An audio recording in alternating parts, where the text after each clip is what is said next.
నేను నీకు ఆజ్ఞ ఇచ్చున్నాను కదా, నిబ్బరము కలిగి ధైర్యముగా ఉండుము, దిగులు పడకుము, జడియకుము. నువ్వు నడుచు మార్గం అంతటిలో నీ దేవుడైన యెహోవా నీకు తోడై ఉన్నాడు. దేవుడైన యెహోవాను నేను నీకు తోడుగా ఉంటాను.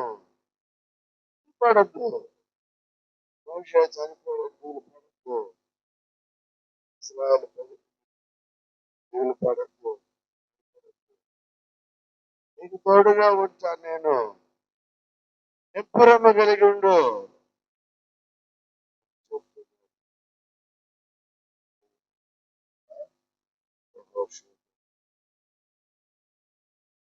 అవసరం లేదు మనకి.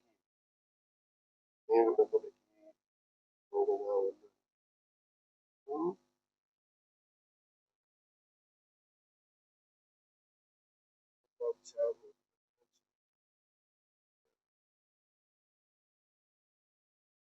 యెహోవా సేవకుడైన మోషే మృతి నొందిన తరువాత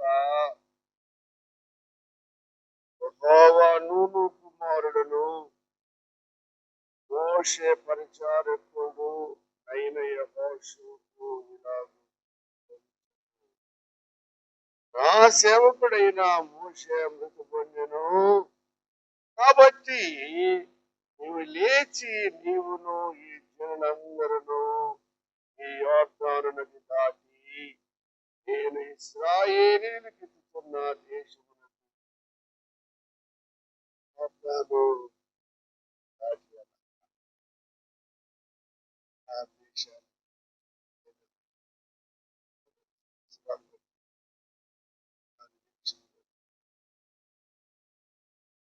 6 లక్షల మందిని నడిపించినారు మోషే అహరోనులు.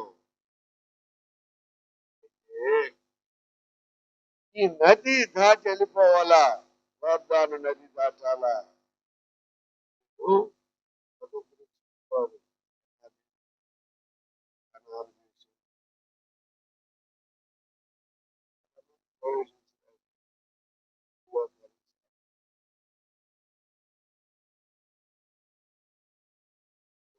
కాబట్టి నువ్వు లేచి నీవును ఈ జనులందరూ ఈ యోర్దాను నది దాటి ఇశ్రాయేలీయులకు ఇచ్చుచున్న దేశం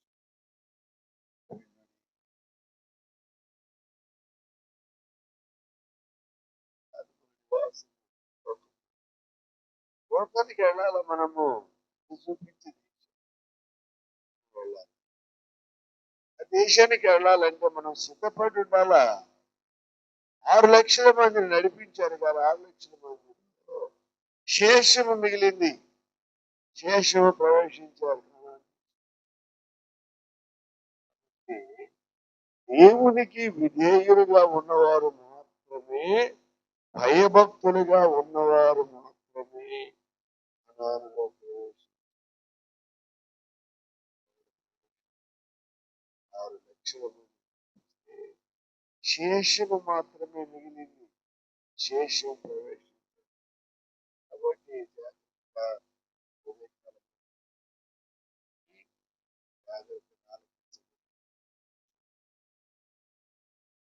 సిద్ధపాటు ఉండాలి మనకి. సిద్ధపాటు లేకపోతే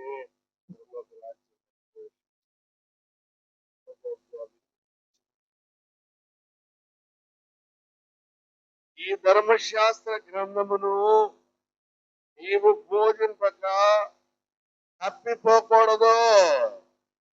దానిలో వ్రాయబడిన వాటన్నిటి ప్రకారము చేయుటకు నీవు జాగ్రత్త పడినట్లు దివారాత్రము దాన్ని ధ్యానించుగా ఈ మార్గమును వర్ధిల్లింపజేసుకొని చక్కగా ప్రవర్తించదవు. ఆ మాటలను ఆలకించి ఆ మాటలను పరిశీలించి నేను చెప్పే మాట మీద లక్ష్యం ఇచ్చినట్లయితే నీవు చక్కగా ఉంటావు, వర్ధిల్లుతావు.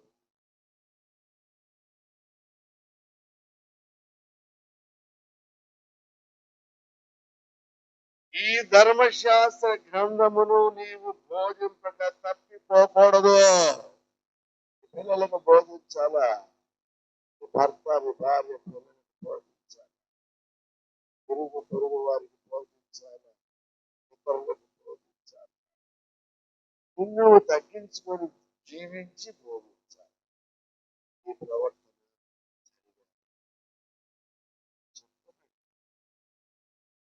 దానిలో రాయబడిన వాటన్నిటి ప్రకారము చేయుటకు నీవు జాగ్రత్త పడుము అంటున్నాడు అన్నమాట. నువ్వు జాగ్రత్త లేకుండా ఇతరులకు బోధిస్తే వాళ్ళు వినరు. నువ్వు పర్ఫెక్ట్ జీవితం జీవించాలి. చదువు నేర్చుకోవాలి.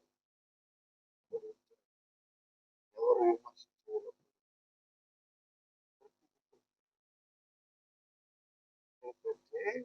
పర్ఫెక్ట్ జీవితం జీవించాలని నువ్వు తప్పిపోకూడదు. అప్పుడు నీ మాట ఆలోచిస్తారు. నీవు జాగ్రత్త పడినట్లు దివారాత్రము దాన్ని ధ్యానించిన యెడల నీ మార్గమును వర్ధిల్ల తీసుకొని చక్కగా ప్రవర్తించవు. దివారాత్రము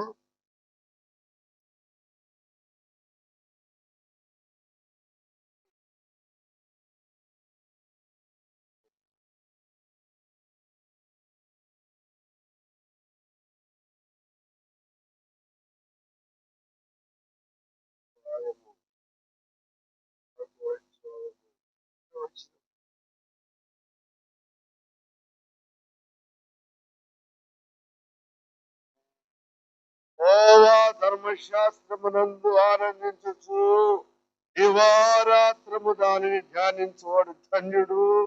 అతడు నీటి కాలువల యోరను నాటబడినదై ఆకు వాడక తన కాలమందు ఫలమిచ్చు చెట్టు వలె.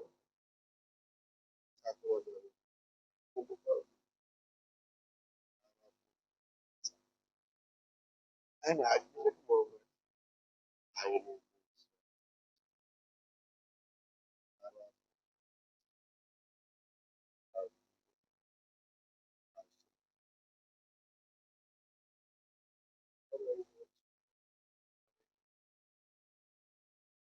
నీతిమంతుల మార్గము యెహోవాకు తెలియను, దుష్టుల మార్గము నాశనమునకు నడుపును.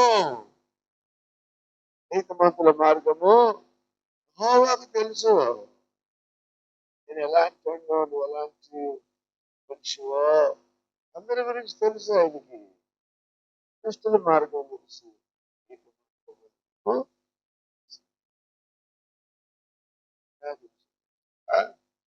ఆయన పరీక్ష పెడతాడు.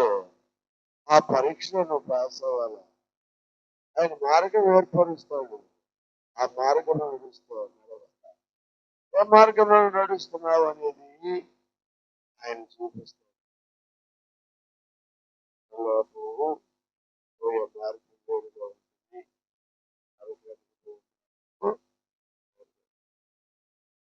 దుష్టుల మార్గము ఆయన దుష్టుల మార్గము నాశనమునకు నడుపును. దుష్ట సాంగత్యం చేయకూడదు. సాంగత్యం చేస్తే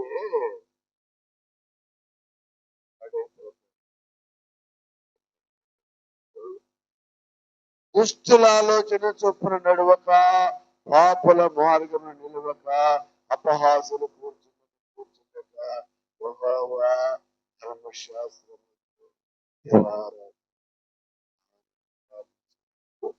ధన్యుడు.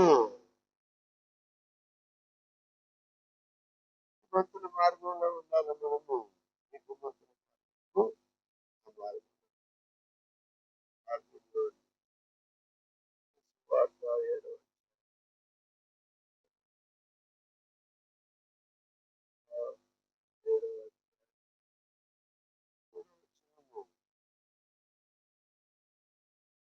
ఇరుకు ద్వారమున ప్రవేశించుడి, నాశనమునకు పో ద్వారము వెడల్పు. ఆ దారిలో బాగుపడుతు నువ్వు. ఆ దారి విశాలము,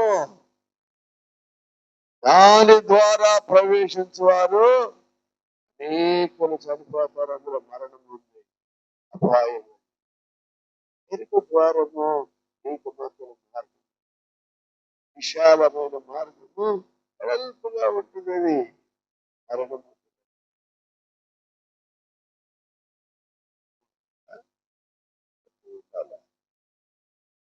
మార్గం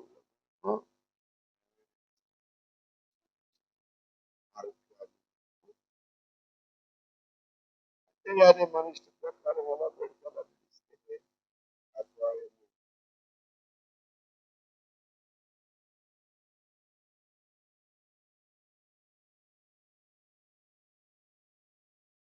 చూడండి, యెషయా గ్రంథము 29వ అధ్యాయము 13వ వచనం.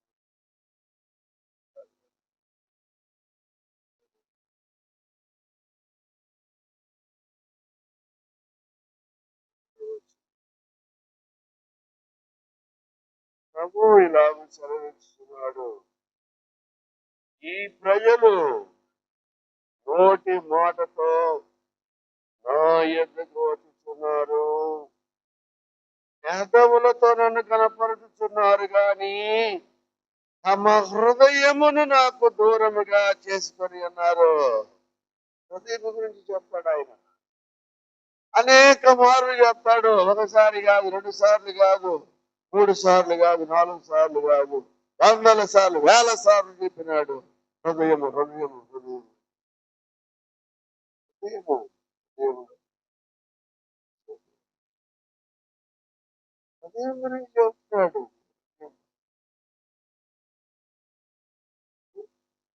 వారి హృదయము నాకు దూరముగా చేసుకొని ఉన్నారు. ఎలా ఉంది వాళ్ళకు ఇష్టము పూర్ణ అయిపోయింది.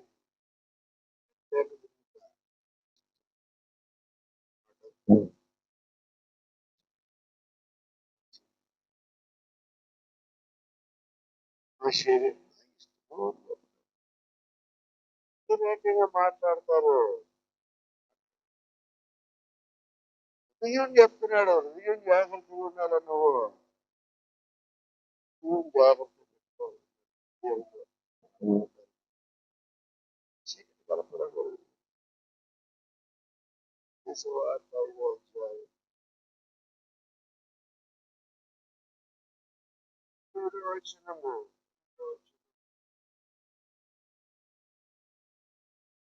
హృదయ శుద్ధి గలవారు ధన్యులు, వారు దేవుని చూచెదరు. అందరు చూడలేరు దేవుణ్ణి. ప్రభు దగ్గరికి వెళ్ళాలంటే హృదయం శుద్ధిగా ఉండాలా. కుమారుని యందు విశ్వాసం ఉంచువాడే నిత్య జీవము గలవాడు. కుమారునికి విధేయుడు కానివాడు జీవము చూడడు కానీ దేవుని ఉగ్రత హృదయ శుద్ధి చేసుకుని సిద్ధపాటు ఉండాలా. హృదయ శుద్ధి ఉండాలా, అది సిద్ధపాటు.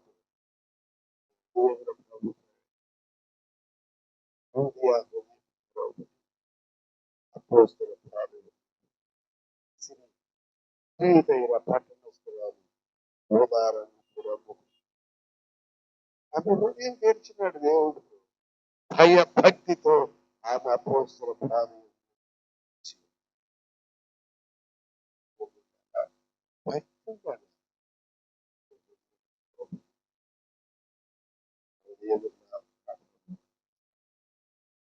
ఈ హృదయం తెరవబడాలంటే ప్రభువుని అడగాల.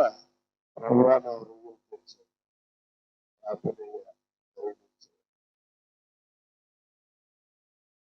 చేస్తాడు.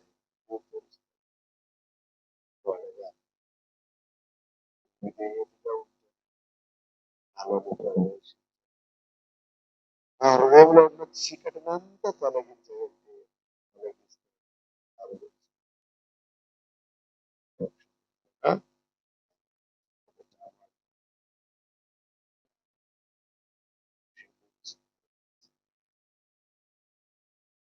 ప్రవేశిస్తాడు ఆయన. నువ్వు చెప్పే మాటను బట్టి, నువ్వు నడిచే ప్రవర్తనను బట్టి ఆధారపడి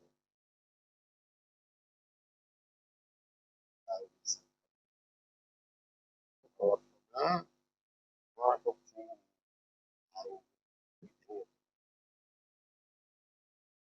ఆయన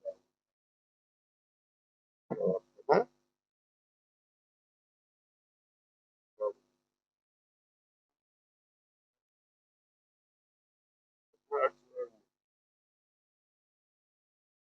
మార్కు సువార్త 7వ అధ్యాయము 6వ వచనము.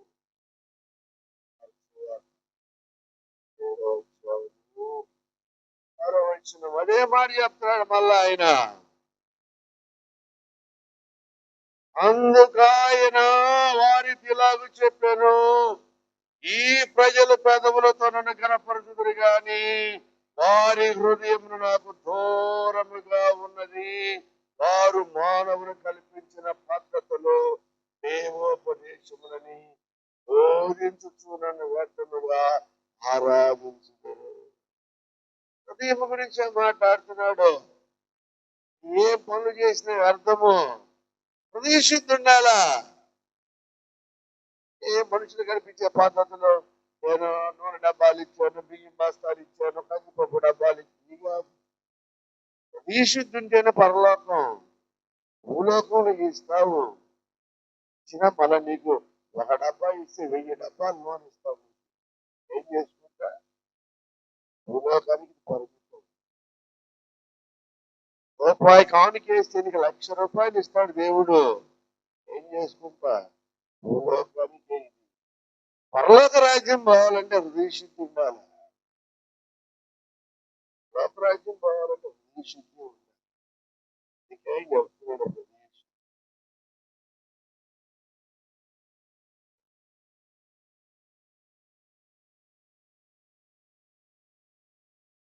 శుద్ధి రాసిన పత్రిక మనము ప్రభు చెప్తున్నాడు కదా, ఆయన దేవుని సొత్తైన ప్రజలు అయితే మీరు చీకటిలో నుండి ఆశ్చర్యకరమైన తన వెలుగులోనికి మిమ్మల్ని పిలిచిన వాణి గుణాతిశయములను ప్రచురము చేయి నిమిత్తము ఆయన గుణాతిశయమును ప్రచురణ చేయాలి. నిన్ను జాగ్రత్తగా ఉంది. నేను చెప్పే ధర్మశాస్త్ర గ్రంథం వాక్యాన్ని బోధించాల. వాళ్ళకి నా గుణాతిశయములన్నీ చెప్పాలా. నువ్వు గుణవంతుడు లాగా గుణవంతురాల్లాగా ఉండాలా. గుణాల సంపన్నుండి నేను.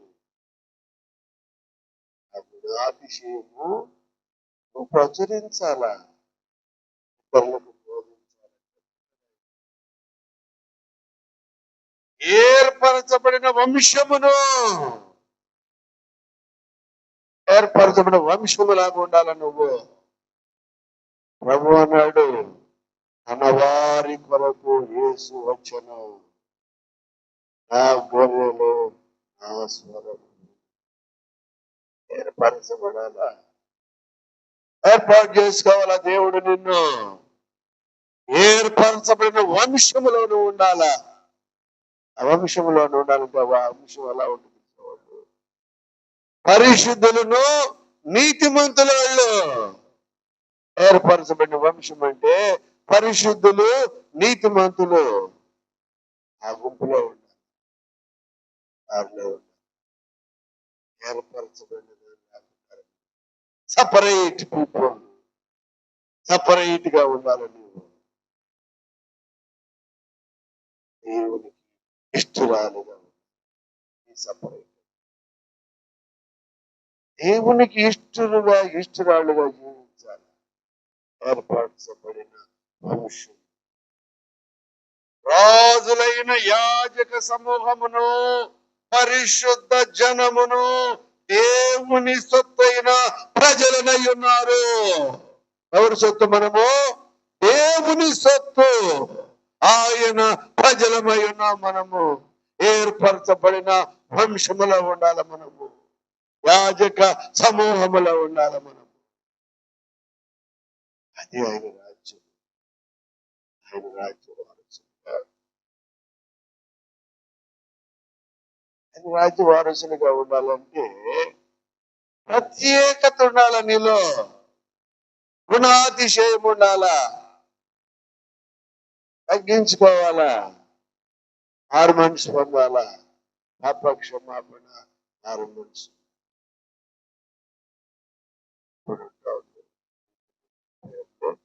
పరిశుద్ధుల పేరు జాబితాలన్నీ పేరు రాసి జీవనంలో ఉండాలి. ఏంది వారి స్పెషాలిటీ ఏమిటి? ఏది నీళ్ళ ప్రత్యేకత? ఏది నీళ్ళ స్పెషల్? ఏంది? దేవురాలు పరిశుద్ధ ఇరుకు ద్వారమున ప్రవేశించాలా, అది స్పెషాలిటీ. వీళ్ళ స్పెషాలిటీ ఏమంటే క్వాలిఫికేషన్ ఇరుకు ద్వారముగా, ఇరుకు ద్వారముల నీతిమంతుల మార్గము యెహోవాకు తెలియను, దుష్టుల మార్గము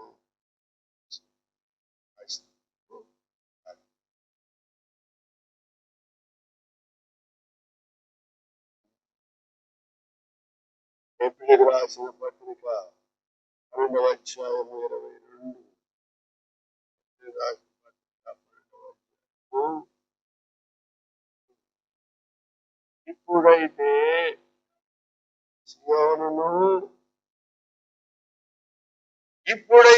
సియోనును కొండకును జీవము గల దేవుని పట్టణమునకనగా పరలోకపు యెరూషలేమునకును వేవేల కొలది దేవదూతల ఎదుకను పరలోకమందు రాయబడి ఉన్న జ్యేష్ఠుల సంఘమునకును వారి మహోత్సవమునకును అందరి న్యాయాధిపతి అయిన దేవుని యొద్దకును సంపూర్ణ సిద్ధి పొందిన నీతి మంతుల ఆత్మల యొద్దకును క్రొత్త నిబంధనకు మధ్యవర్తి అయిన యేసు నొద్దకును హేబేలు కంటే మరి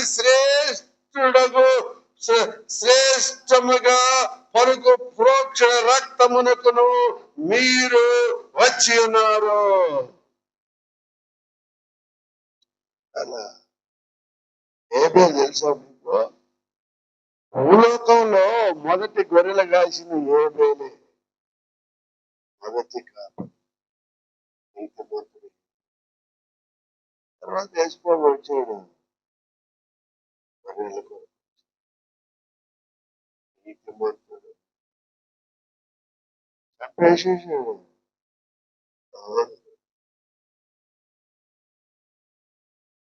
వెళ్ళాలి మనము. న్యాయాధిపతి ఉన్నాడు మనకి, అది ఉండాలి మనము. ఆయన దగ్గర ఉండాలి, ఆయన దగ్గర కూర్చోవాలి మనము. ఆయన దగ్గర కూర్చోవాలంటే నీ క్వాలిఫికేషన్ ఉండాలా, నీతిమంతురాలుగా ఉండాలా, పరిశుద్ధురాలుగా ఉండాలా. జ్యేష్ఠుల సంఘమునకును వారి మహోత్సవమునకును అందరి న్యాయాధిపతి అయిన దేవుని యొద్దకును. జ్యేష్ఠుల సంఘములో ఉండాలి మనము. అందరి న్యాయాధిపతి అన్నాడు. అందరి న్యాయాధిపతి అంటే సర్వ మానవాళికి న్యాయాధిపతి ఆయన. ఇక్కడ పెట్టుకున్నారు ఆ దేవుడు, ఈ దేవుడు, ఈ దేవుడు అని. అవన్నీ కొందరు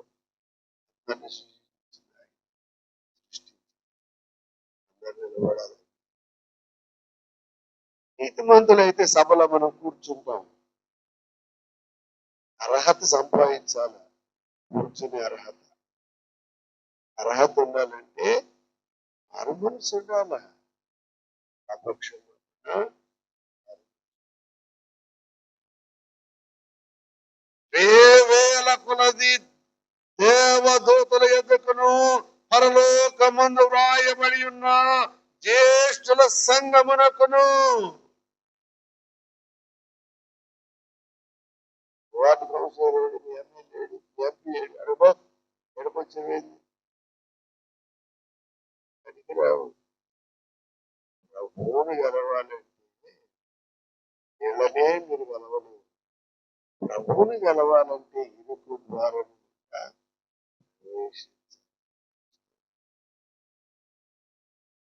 రాజకీయ నాయకులు చాలా మంది ఊరు పోవాలి. పొలిటీషియన్స్ ఊరు పరిపాలన చేస్తారు. వరకు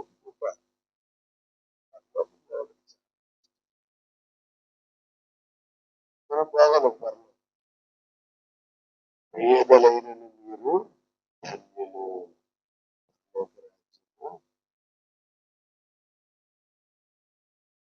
కాకుండా ఉండాలని చేస్తున్న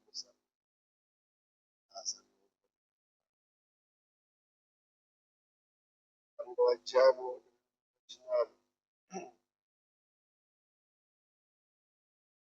ఎంత గొప్ప సాక్షి సమూహము మేఘము వలె మనలను ఆవరించి ఉన్నందున మనము కూడా ప్రతి భారమును సులువుగా చిక్కులు పెట్టు పాపమును విడిచిపెట్టి విశ్వాసమునకు కర్తయు దానిని కొనసాగించువాడనైనా యేసు వైపు చూచుచు మన ఎదుట ఉంచబడిన పందెములో ఓపికగా పరిగెత్తుదము. విశ్వాసం ఉండాలా? ఎక్కడ పరిగెత్తమంటున్నాడు? ఓపిక ఉండాలి నీకు. పరుగు పందెం ఇది నీకు. యోర్దాను నది దాటి వెళ్ళాలని వైవర్షుడు చెప్పాడు. జనాల్లో ప్రవేశించాలి. నేను చెప్పే మాటలు ధర్మశాస్త్ర గ్రంథము బోధించు, తప్పిపోకూడదు.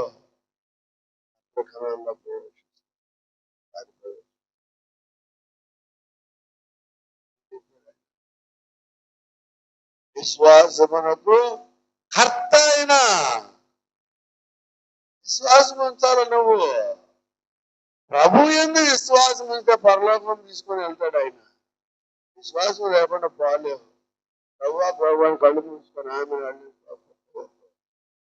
పాప క్షమాపణ మారు మనిషి ఉండాలా, అప్పుడు పరలోకం. అన్నిటి ప్రార్థన వస్త్రాలు వేసినంత మాత్రం ఈ శుద్ధి గలవారు ధన్యులు,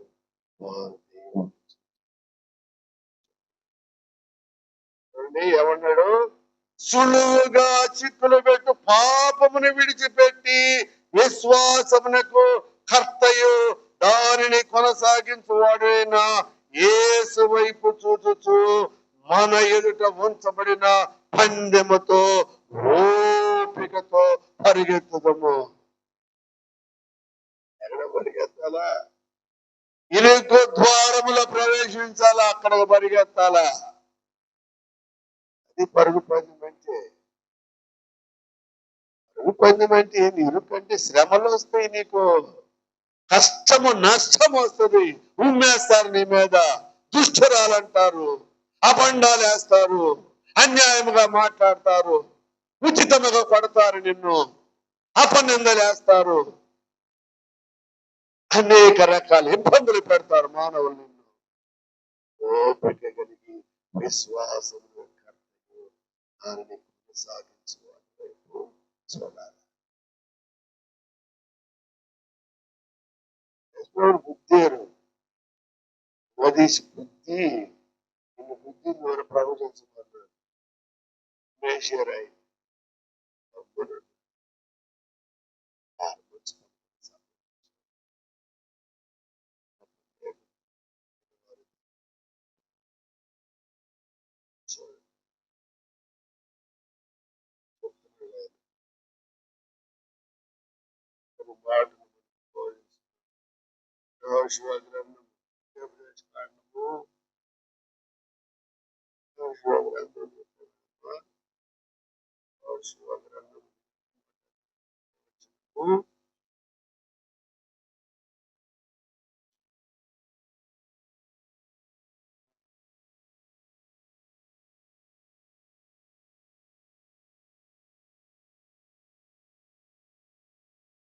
పక్కనే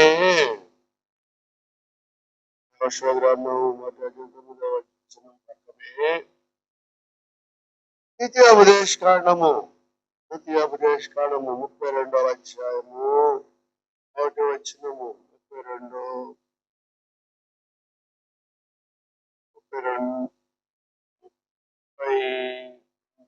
50 చూడమ్మా.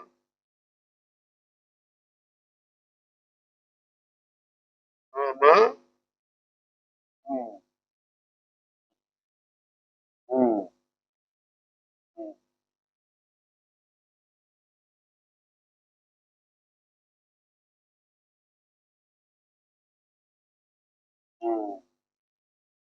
ఏలయనగా మీరు సీను అరణ్యములో కాదేశు మెరీబా నీళ్ల యొద్ద ఇశ్రాయేలీల మధ్యను నన్ను పరిశుద్ధపరచక ఇశ్రాయేలీల మధ్యను నా మీద తిరుగుబాటు చేసి తిని అంటున్నాడు.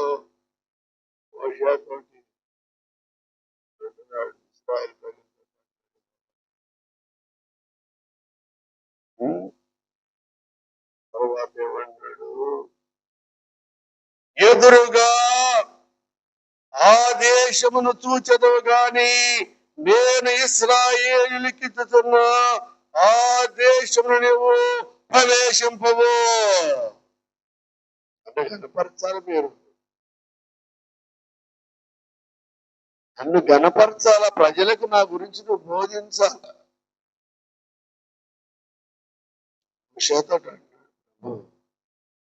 నువ్వు దూరం నుండి చూస్తావు కానీ చూపిస్తాను నీకు, కానీ నువ్వు ప్రవేశించలేదు. దూరం నుండి చూపిస్తా నీకు, ప్రవేశించలేదు.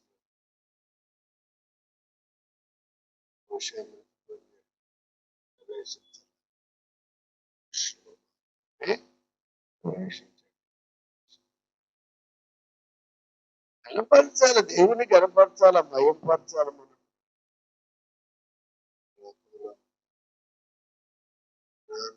మనం పరలోకానికి సాదృశ్యం. మోషే బాలైపోయాడు. మోషే నా ఇల్లంతటిలో నమ్మకమైన వాడు, పరలోకంలో ఉన్నాడు, కానీ ఈ దేశాన్ని చూపించిన పరలోకానికి సాదృశ్యం.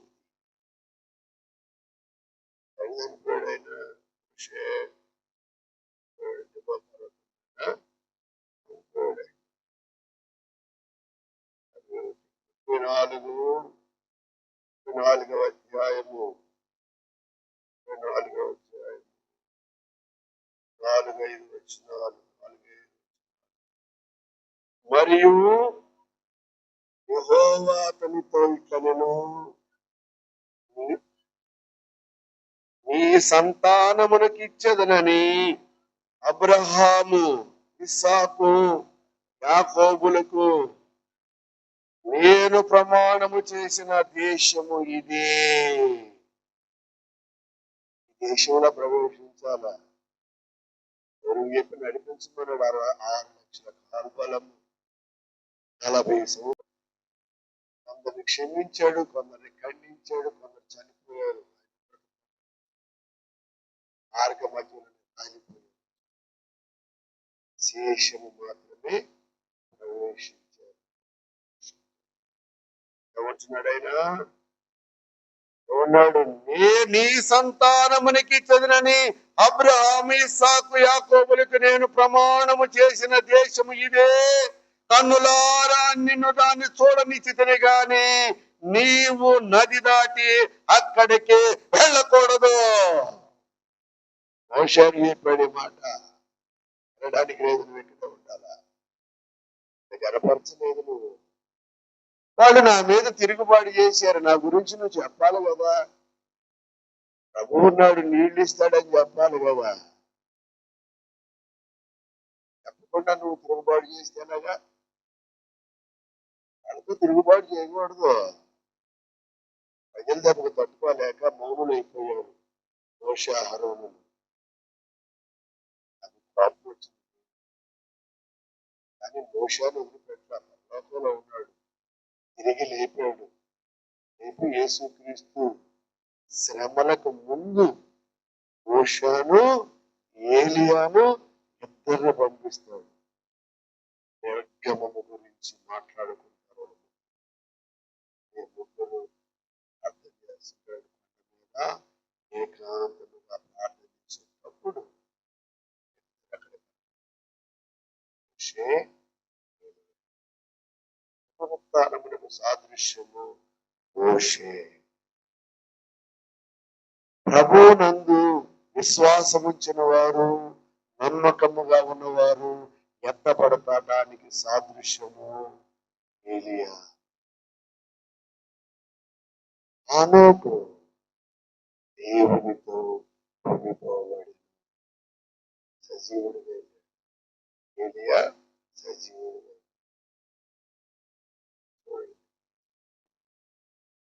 4-5 వచ్చిన చదివాడు కదా, చెబుతున్నాడు ఆయన యెహోవా సేవకుడైన మోషే మాట చొప్పున మోయాబు దేశములో మృతి పొందెను. ఎక్కడ పొందాడు మృతి? మోయాబు దేశంలో నేబో పర్వతం మీద మృతి పొందాడు మోషే. చూపించాడు, అన్ని చూపించాడు, కానీ ప్రవేశించలేవు నువ్వు. అందరితో స్టాప్, ఫుల్ స్టాప్.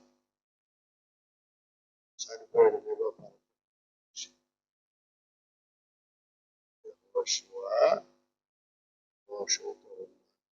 శేషమైన జనులు మాత్రమే కణాలలో ప్రవేశించారు. దేవునికి విధేయులైన వారు మాత్రమే ప్రవేశించారు, కానీ అవిధేయులైన వారు ప్రవేశించరు.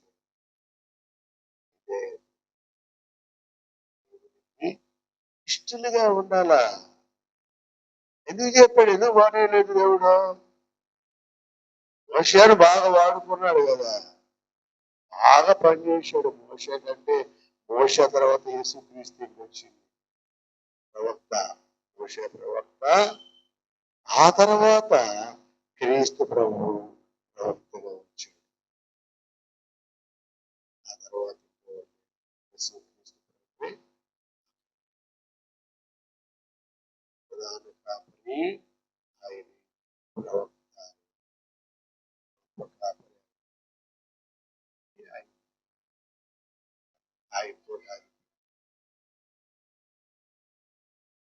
ప్రభు నందు ఉండాలి మనము. ఆయన చెప్పిన మాట ఏంటి? మనం ప్రవేశిస్తాము పరలోకంలో. ఆయన చెప్పిన మాట వినకుండా నిర్లక్ష్యము చేసి గమనుంటే ఆగిపోవాల్సి వస్తుంది. ప్రవేశించలేదు.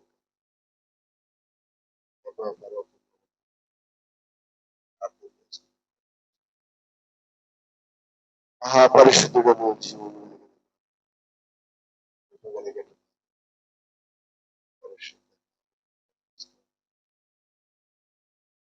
సంఘములో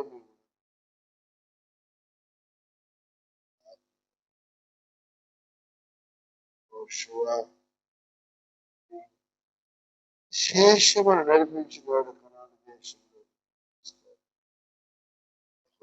బలపరిచాడు. మోషేతో మాట్లాడు, మోషేతో చూపిస్తున్నాడు దేశాన్ని వర్తిస్తున్నాడు, కానీ నువ్వు దానిలో ప్రవేశించలేవు. వెళ్ళనీను, వెళ్ళకూడదన్నాడు.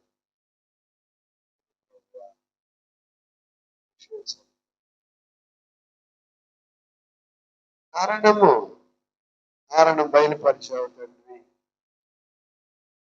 వీళ్ళ యొక్క నేనే బాధ్యత విసిగించినారు.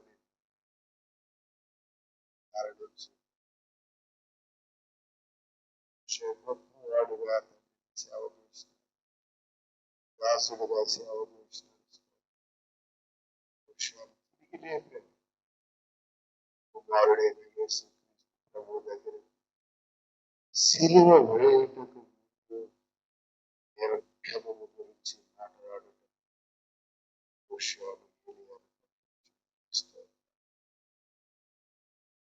అబద్ధమాడాడు. ఎరగనంటే ఎరగనన్నాడు. మారుకోడు పేతురు అబద్ధం ఆడాడు, నొక్కాడు. గొప్ప సేవ చేసినాడు తండ్రి, నీకు స్తోత్రాలయ్యా.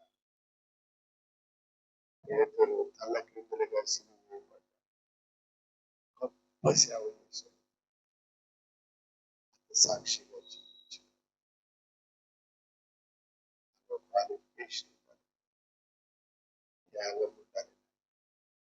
ఎరుకు ద్వారమున ప్రవేశించాలి.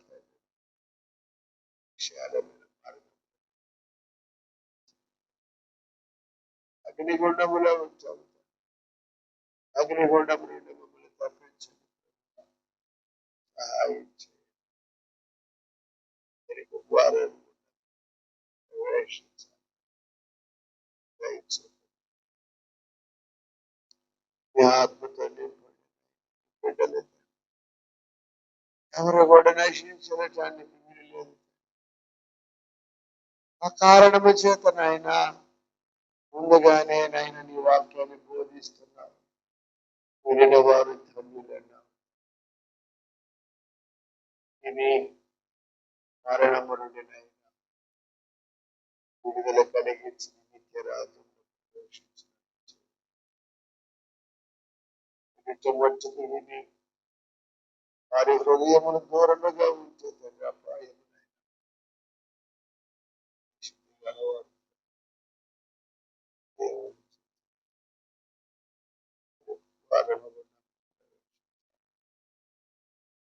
నీ నామమును ప్రకటించాలి తండ్రి, నీ వాక్యాన్ని బోధించాలి. నిన్ను నువ్వు జాగ్రత్తగా ఉండమన్నావు తండ్రి. ఎవరు జాగ్రత్త ప్రభు, జాగ్రత్త. అందరం జాగ్రత్తగా నువ్వు చెప్పిన మాటలు యొక్క లక్ష్యం ఉంచి ఇరుకు ద్వారాను కూడా మేము ప్రవేశించిన గురి యొద్దకు మేము ప్రవేశించినట్టుగా జీవాధిపతి యేసుక్రీస్తు పరిశుద్ధ నామములో